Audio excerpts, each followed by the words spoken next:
nosotros podemos ver que cuando nosotros comenzamos a leer la Biblia, hay algo que sucede dentro de nosotros. Comenzamos a que nuestro corazón comienza a quebrantarse, comenzamos a tener sentimientos que antes no teníamos, pero cuando nosotros no leemos la palabra de Dios, hay algo muy interesante. Nuestra conciencia se va endureciendo. A veces podemos hacer cosas y como que pasa. No nos sentimos malos a veces por hacer una cosa, pero cuando hemos leído la Biblia o también hemos hecho algo y leemos la Biblia comienza a demostrar o a decirnos qué es lo que no está bien. Y eso fue lo que hizo Nehemías, que comenzó a leer la palabra de Dios. Dice que las personas comenzaron a llorar, a quebrantarse, a arrancar porque estaban conociendo que no estaban bien. Pero hay algo muy interesante que más adelante lo vamos a ver, qué es lo que hacen los dirigentes ante esto. Pero vemos entonces que la palabra, hay algo muy importante que es que la palabra nos une como un solo ¿qué? Como un solo hombre, con un solo propósito. Nos cambia nuestros corazones, impacta nuestras vidas, transforma nuestras vidas a tal punto que nuestros corazones son transformados, quebrantados y comenzamos a ¿qué? A caminar en su ley. Amén. Ahora, el segundo paso que nosotros vemos aquí en esta lección lo encontramos también en Nehemías 1 y es buscar la palabra de Dios. Bueno, ya lo abarcamos ahorita. Dice en Nehemías 8:1, le dijeron a Esdras que trajese el libro de ¿qué? De la ley de Moisés. En Deuteronomio, Moisés les dijo a los israelitas que durante la fiesta de los tabernáculos ellos deberían reunirse y leer la ley de Dios todos juntos. Por esto ellos siguieron esta costumbre. Una bienaventuranza que nos da mucha bendición la encontramos ¿en dónde? En Mateo capítulo 5, versículo 6. ¿Qué nos dice Mateo 5, 6? Si hay una persona que nos podría facilitar Mateo 5, 6. Teniendo en conexión con este segundo paso. El primer paso es la unidad de la palabra de Dios. El segundo paso es buscar la palabra de Dios. Mateo 5, 6, ¿qué nos dice? ¿Hay una persona que nos podría leer? Dice, bienaventurados los que tienen hambre y sed de justicia, porque ellos serán ¿qué? Saciados. Hay una bienaventuranza, hay una bendición cuando usted y yo ¿qué? Hay una necesidad de buscar la palabra de Dios. ¿Cuánto tiempo tenemos? ¿Cuánto tiempo me hace falta? Está bien, está bien. ¿Estamos bien? Ok. Yo digo siempre, así me limito y no como tiempo. Ok. Bienaventurados dicen los que tienen hambre y ¿qué? Y sed de ¿qué? De justicia, porque ellos serán ¿qué? Saciados. ¿Qué es lo que nosotros podemos entender al leer, al tener en nuestra mente Nehemías 8:1 y luego leer ahora Mateo capítulo 5, versículo 6, hablando de que hay que buscar la palabra de Dios, y ahora leemos en Mateos que hay una bienaventuranza? ¿Qué es lo que podemos nosotros entender de este pasaje? De no perder la identidad que tenemos. ¿Qué otra cosa podemos ver aquí? Gracias. Que las personas que tienen sed de Dios, de su justicia, de su palabra, son felices. Son felices. Son felices. Experimentan gozo, alegría, cuando nosotros saciamos nuestra sed en la justicia de Dios, que es su palabra, que es Cristo, que es la comunión con Él. Amén. Porque dice que todo aquel que busca a Dios de todo corazón, todos aquellos que piden ser instruidos en la palabra serán ¿qué? Saciados. Ellos serán bendecidos por el Señor. Ahora, cuando usted busca de Dios, sí, perdón. No, gracias por todos esos comentarios. Quería comentar una cuestión muy importante de esta semana, que me llamó la atención de la escuela sabática. No sé si ya lo han dicho porque incluso llegué tarde, pero quería resaltar, generalmente cuando nosotros nos dicen cómo fue, si nos hicieran una pregunta en comparación, cómo fue el pueblo del Antiguo Testamento y en comparación con el Nuevo Testamento, nosotros pensamos siempre que el pueblo del Antiguo Testamento fue de dura certeza. ¿Sí o no? Fueron los desobedientes, fueron los que no escucharon la palabra de Dios, fueron los que el Señor tuvo que mandar, profetas, llamados, etc. Vez tras vez. Y el mensaje que yo me llevé en esta semana de la lección es ese principalmente. O sea, wow, no toda la historia del Antiguo Testamento fueron de dura cerviz. Me enseñó esta lección de esta semana cómo el pueblo estuvo dispuesto a escuchar la palabra de Dios, pero además de eso no lo dejó al azar. No es que, bueno, eventualmente vamos a estudiar la palabra. No, ellos se prepararon, se organizaron, tuvieron un liderazgo, que fue Nehemías y Esdras. Se congregaron, estuvieron allí, dice la palabra que desde el mediodía hasta por la noche. Pero además de eso, buscaron traductores, los lectores, etcétera, etcétera, etcétera. Y eso nos da un mensaje a nosotros. ¿Okay? De alguna manera me revela cómo el pueblo de Dios en algún momento, cuando tiene ganas de buscar a Dios, lo busca. Y lo buscó. No hay excusa. Entonces, efectivamente no hay excusa. Y por otro lado, todo se preparó de manera tal que hasta los niños entendieran. Amén. Y a veces nosotros pensamos que una buena predicación o una buena lección de escuela sabática o un buen programa de sociedad de jóvenes o un buen whatever, lo que sea en la plataforma, depende de los recursos que utilicen, de la palabrería sofisticada que ellos utilicen. Y hay dos cosas en la comunicación: que yo me comunique bien y que el otro que esté sentado ahí me entienda. Porque de nada vale que yo haga una excelente predicación y me entienda yo misma. Ajá. Las demás personas no me Y entienden. no llegan allá. Entonces, qué linda lección nos da Nehemías y Esdras, de que ellos, sabiendo todos los libros de la ley, que tú expusiste anteriormente, dijeron, no, pero no nos basta nuestro conocimiento, no nos basta lo que está escrito, es necesario algo que transmita el mensaje para que llegue esa gente. ¿Quiénes? Los traductores, los que explican, como dice la lección, los lectores, etcétera, etcétera, etcétera. O sea, yo pienso que eso es una de las cosas más lindas que aprendí en la lección de esta semana. Y retomando eso también nos enseña que para llegar, ellos en pocas palabras se contextualizaron con el tipo de público que ellos tenían presente. Porque si nos acordamos, eran personas que venían con un lenguaje, habían perdido un lenguaje, que era el arameo.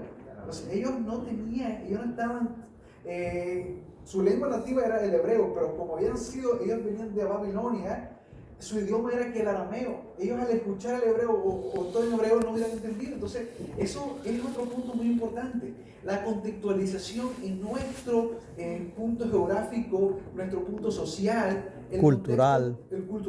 Vemos que ellos se actualizaron, en pocas palabras, hicieron una actualización para poder llegar a las personas de su entorno. Y eso también nos trae a nosotros, que debemos de actualizar en la sociedad que estamos. Esta es una sociedad como cibernética, podríamos decir. La misma palabra, sí. Sí, perdón, Josué.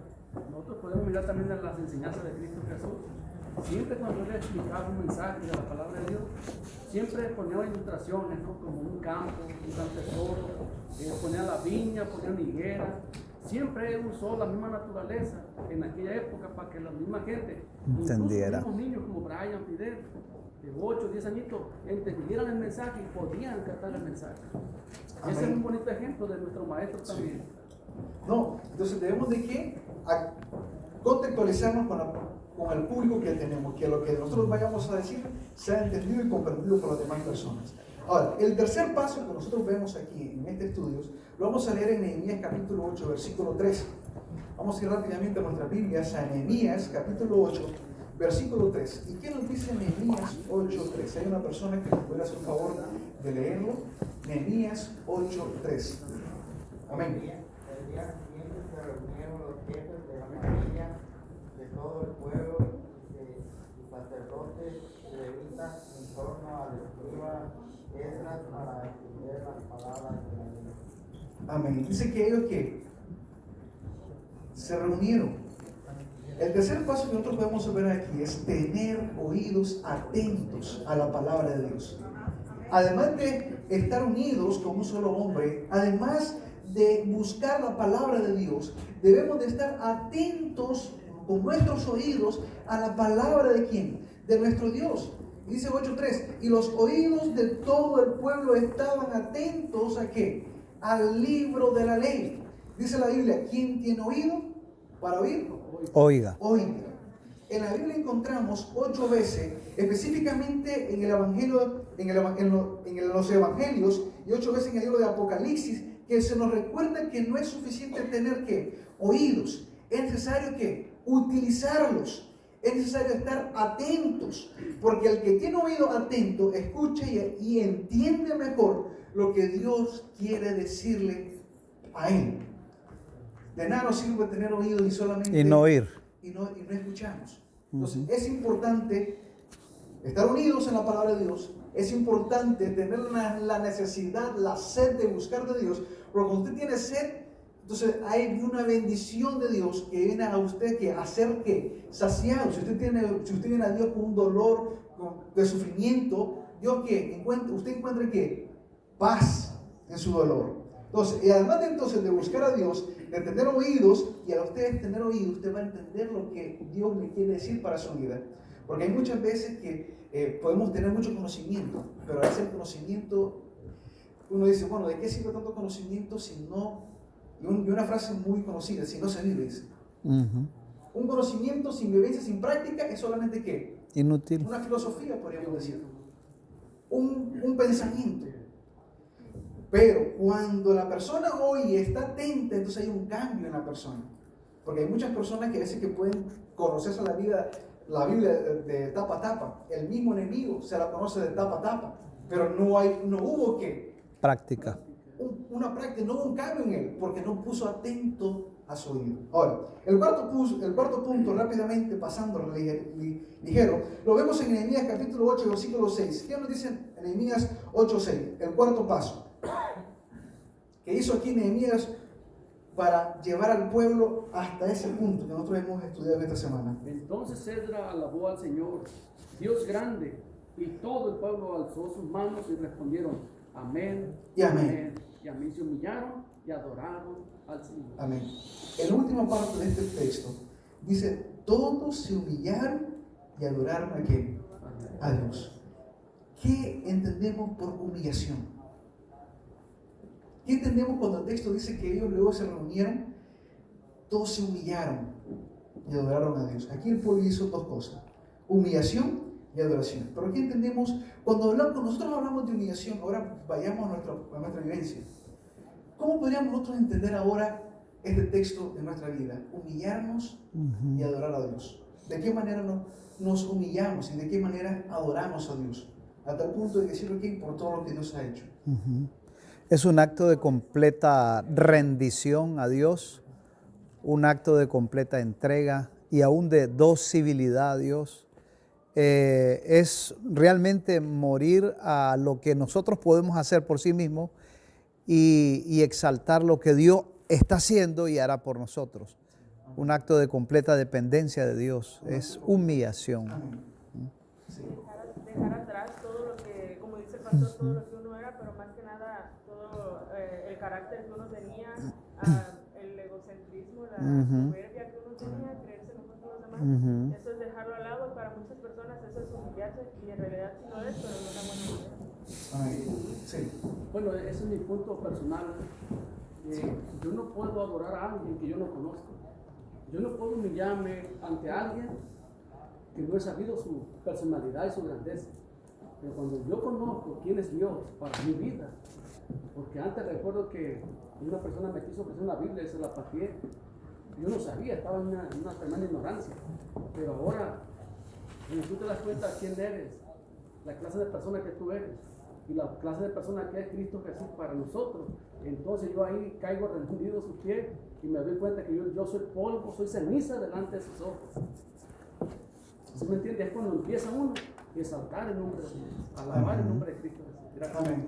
Gracias. Sí, eso dice, usted hizo la pregunta, ¿verdad? De que y se humillaron y adoraron a Jehová. Lo que dice el hermano Juan es verdad. Cuando unos, incluso como cristianos, vamos humillados a Cristo porque reconocemos todo lo que Él hizo por nosotros. Igual ellos se humillaron porque reconocieron la grandeza de Dios y la onda que tuvo con ellos. Eso, Amén. por eso es. Amén. Exactamente, la humillarse es el reconocimiento de la supremacía de Dios en tu vida. Y eso me impacta a mí cuando Juan el Bautista vio a Jesús en Juan 3:30. Dice que cuando Juan vio a Jesús dijo, es necesario que yo mengue y que Él crezca. Aún en nuestras vidas, el humillamiento es un reconocimiento donde tú permites que Dios entre en tu vida y empiece a sepultar aún nuestros malos deseos, nuestros malos pensamientos, y respondemos a la supremacía de Dios en un alejamiento y en el dolor del pecado. Por eso en la lección hago una pregunta y yo decía, el pecado produce efectos tristes. Entonces el pueblo porque mientras tú estás más cerca de Dios, más tú reconoces tu identidad. Tú vas a un espejo y el pueblo estaba leyendo la palabra de Dios, estaba en la presencia de Dios, y el pueblo no le quedó más que otra, decir, wow, Dios es grande. Pero no solamente se vieron, sino que cuando tú estás delante del Dios Santo, tú cada día te sientes más. Yo no sé a ustedes, como a mí me ha pasado que cuando uno está más en comunión y más oración a Dios, tú entiendes que tú más necesitas porque tú te ves, como dicen, tan feo delante de la santidad de Dios. Yo convivo con un pastor 24 horas y a veces lo llaman por teléfono y cuando otro pastor lo llama, él le dice, aquí bien en mansedumbre. Y a mí me llama la atención. Y sí tiene que ver realmente también, es una palabra asociada con humillación, con voluntad, de dejar de voluntad, de ser. Yo siempre me río y realmente en esta lección pega un poco preguntando tú sobre la humillación. Ahora, en la lección me llama la atención una cosa muy importante. No solamente el pueblo reconoció, se humilló, lloró, que eso es otra cosa cuestionable, porque muchas personas dicen, no, la fe no es una cuestión de sentimiento. Estoy totalmente de acuerdo, la fe es otra cosa, pero mis sentimientos y mis emociones son parte de mí. Claro. Yo no puedo desprender de mis sentimientos. Dios te hizo así. Y más yo como mujer, y más con mi personalidad, soy totalmente emotiva. Mi esposo me dice, relax, take it easy with tus feelings, porque realmente y generalmente las mujeres somos más emotivas, etcétera, etcétera, no lo puedo separar. Pero el pueblo no se quedó ahí. Lo que me llama la atención es que el pueblo lo puso en práctica. Es lo que tú decías en tu comentario anterior, no entró por un oído y le salió por el otro. Porque cuando el pueblo se enteró que desde hacía mucho tiempo, desde los tiempos de Josué, no se celebraban las fiestas de las cabañas, ¿qué hicieron? Armaron cabañas. Y dice en la los palabra de techos, Dios en los que patios. incluso en la azotea de su casa, en el patio de su casa, se fueron para el monte. O sea, cuando tú quieres seguir la palabra de Dios, si estás, aunque sea en el edificio de mayor planta de New York, lo harás. allá arriba en la azotea, Amén. tú puedes alabar a Dios. Amén. Y eso es lo que me enseñó la lección de esta semana, que no solamente se humillaron, lloraron, estuvieron más de 7 horas estudiando la palabra, sino que dijeron, wow, que desde los tiempos de Josué no se hacía eso. No, espérate, vamos ahora mismo. Y comenzaron a construir sus cabañas tal como lo pedía la palabra de Dios. Yo realmente, entre más conozco el libro de Nehemías, más me quito el sombrero con ese por las enseñanzas que de manera particular me llegan a mí. Amén. Y me imagino que como iglesia también. Amén. Entonces, como vemos, el cuarto paso que nosotros vamos a ver aquí es adorar a Dios, humillarnos ante Dios, reconocerlo, y esto nos conecta con algo, y es, al humillarte, es, como ya decían, es reconocer, y cuando vemos lo que es apartarte, y también ponemos lo que dice Éxodo 30, ¿verdad? Cuando hablamos del tabernáculo, del santuario, la palabra era shakar, que era con respecto a la Shekinah, vemos que era que Dios quería acampar, morar cerca de qué? Del pueblo. Y cuando hablamos de santo es ser apartado para algo especial y único. Entonces cuando tú entiendes y comprendes eso, que Dios quiere morar cerca de ti, estar muy juntito a ti, ser tu vecino, ser esa persona muy cerca de ti, hay un reconocimiento de ti. Tú dices, oye, ¿qué estoy haciendo? Eso fue lo que hizo el pueblo, reconocer, se humillaron, reconocieron y luego adoraron a Dios, glorificaron a Dios. Todos los que tienen un encuentro personal con Dios y también con su palabra, inevitablemente terminarán adorando a Dios. Amén, amén, así es. Cuando tú tienes encuentro con Dios, cuando tú tienes impacto con Dios, el resultado natural por acción, como ponemos espontánea, va a ser que tú vas a adorar a Dios. No podemos decir que me humillo a Dios, pero no adoro a Dios. Es algo, una acción por consecuencia. Cuando yo me humillo a Dios, reconozco mi necesidad y reconozco cuán grande es Dios, la acción que viene por consecuente es que adorarlo, alabarlo, amén, exaltarlo, glorificarlo. ¿Okay? La pregunta es, ¿qué sucede entonces cuando nos acercamos a Dios y su palabra? El ángel de White dice, cuando el ser humano se aproxima a la Biblia, la razón debe de ser reconocer una autoridad superior a sí misma, y el corazón y el intelecto deben inclinarse ante el gran yo. Amén. Qué cita más poderosa la hermana White. Cada vez que yo leo sus escritos y cómo está conectado con la palabra de Dios, digo, ella es inspirada. Dios la iluminó. Dios inspiró a grandes para poder dirigir, aconsejar a su pueblo. Y ahora, viendo esas dos cosas, esta cita, entonces, ¿qué es lo que, tomando todos los pensamientos, todas las opiniones, qué es lo que podemos decir? Cuando nosotros adoramos, cuando nosotros nos humillamos a Dios, únicamente nos toca reconocer a un ser superior. Amén. A un ser magnífico. Sí. Perdón, profesor, que te interrumpa. Y si no se le reconoce como Dios, que se lo pregunten a Herodes. Todo el pueblo se reunió. Ustedes han leído esa historia. O a Nabucodonosor. Esos hombres, ¿qué les pasó? Animales en el campo. Gritaban, voz de Dios y no de hombre. Te comen los gusanos. No dando gloria a los hombres, a los reyes, porque Dios los puso ahí. Pero mire, cómo este hombre muere solamente por no darle la gloria a Dios. Nosotros, tristemente, poco a poco vamos muriendo espiritual, porque no hay un reconocimiento de Dios y porque no abrimos la boca cantando el nombre de nuestro Padre. Amén, gloria a Dios. Hay que alabarlo, porque Él está vivo, no está muerto. Amén. Amén. Gracias. Gracias. Entonces, inevitablemente el oído atento a la palabra de Dios lleva al ser humano a caer de rodillas y a adorar a Dios. Amén, amén. Justamente, esa es la reacción que hace la palabra de Dios cuando ha tocado tu vida, cuando te ha pegado una bofetada y tú reaccionas y tú dices, oye, ¿qué estoy haciendo? ¿Quién soy? Como ya hemos dicho, ¿qué es la Biblia? Es un espejo. Te dicen qué es lo que nosotros estamos fallando, cómo somos. Nos dice cuán pecaminosos somos, cuán imperfectos somos, cuán sucios somos. Y a veces nos creemos más superiores que las demás personas. A veces nos creemos altivos, no que yo tengo esto, no que yo sé lo otro. Pero cuando nos encontramos con la palabra, Dios nos dice, tú no eres nada. Y ese es el yo que nosotros debemos de vencer en nuestras vidas, el yo.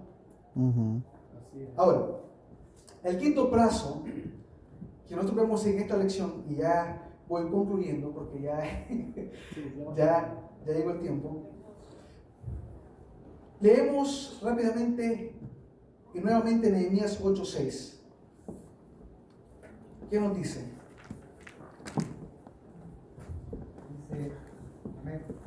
Bendijo entonces Esdras a Jehová, Dios grande, y todo el pueblo respondió amén, amén, alzando sus manos y humillándose, y adoraron a Jehová, y se inclinaron a tierra. Amén. El quinto paso que nosotros vemos aquí que Nehemías hizo fue explicar la palabra de Dios. Y es lo que estamos comentando anteriormente. Leía en el libro de la ley de Dios claramente. ¿Cómo? Claramente. Y ponían el sentido. Correcto. De modo que entendiesen las escrituras. Las palabras bien explicadas son una bendición de Dios para todos nosotros. En el libro de Apocalipsis capítulo 1 versículo 3. Si hay una persona, si lo tiene antes que yo lo tenga, si lo puede leer, Apocalipsis capítulo 1. El libro de Revelaciones, capítulo 1, versículo 3. Bienaventurados los que leen y guardan las palabras de esta profecía, porque el tiempo está cerca. Amén. ¿Qué es lo que dice? Bienaventurados ¿qué? Los que leen Los que leen. y los que guardan. No solamente yo me doy cara en que en leer, No, tres. en conocer, en decir, wow, qué bonito esto. Wow, cómo me impactó. No, sino que en que Aguardan. guardar. ¿Y qué más? Porque el tiempo está cerca, dice. Ponerlo en práctica, llevarlo a la ejecución. Porque el tiempo con el cual nosotros estamos viviendo, mis queridos amigos, Es corto. es corto. Decía una persona, hablando de la estatua de Nabucodonosor, decía, nosotros estamos en la tierrita de las uñas, de los pies. Ujú. En pocas palabras decía, ya solamente faltan pocos tiempos. No puedo decir cuántos años porque nadie sabe años ni día ni nada. Pero sí podemos decir que pasar aquí 100 años más. No, no. Decía el expositor. No, ese es un engaño. No hay 100 años más. No, no. No hay 50. Ni 20. Entonces dice que esto, y es algo que yo he visto muy impactando cómo el pueblo, cómo el mundo está convulsionando.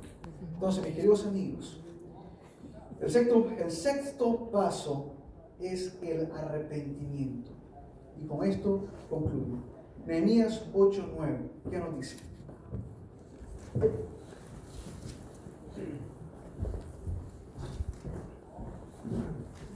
¿Qué nos dice Nehemías 8:9?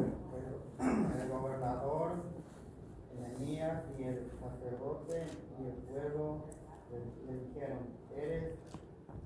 este es un día santo, dedicado al Señor nuestro Dios. No entristezcáis ni lloréis, porque todo el pueblo lloraba al oír las palabras de la ley. Amén. El sexto paso que vemos aquí en Nehemías fue llevar al pueblo a un arrepentimiento. Todo el pueblo lloraba oyendo que las palabras de la ley. Y el séptimo punto lo encontramos en Nehemías 8:12. Y en conexión con el 9 dice que hay que alegría en qué? En Dios. Cuando nosotros hemos reconocido, cuando nosotros buscamos a Dios, estamos unidos a la palabra, llevamos todos estos pasos que hizo Nehemías con el pueblo, entonces llegamos a un punto de una alegría. Sí, es cierto, hay un dolor, hay un sufrimiento cuando la palabra de Dios te dice cómo tú eres. Hay algo que te dice, tú no eres bueno. Tú necesitas de alguien, de un ser superior. Y cuando tú reconoces eso, y eso te va transformando, eso te va cambiando, luego en ti hay un gozo que surge, que nace, y es la satisfacción del conocimiento que hay un Dios todopoderoso, amoroso, tierno, perdonador, que no importa cómo tú y yo somos, Él te ama como tú eres. Amén, amén. Y Gloria a nada Dios. te va a alejar de ese maravilloso amor de Dios. Gloria a Dios. Cierto. A mí me encanta que no solamente el arrepentimiento va solo, sino que va unido a la palabra gozo. Cuando yo estaba Amén. estudiando esa lección del jueves, yo decía, cuando nosotros cometemos un pecado, particularmente yo, cuánto me entristezco, cuánto dolor me da, qué arrepentimiento tan profundo, pero de alguna manera le digo, pero gracias Señor que tu Espíritu Santo me lo hizo saber.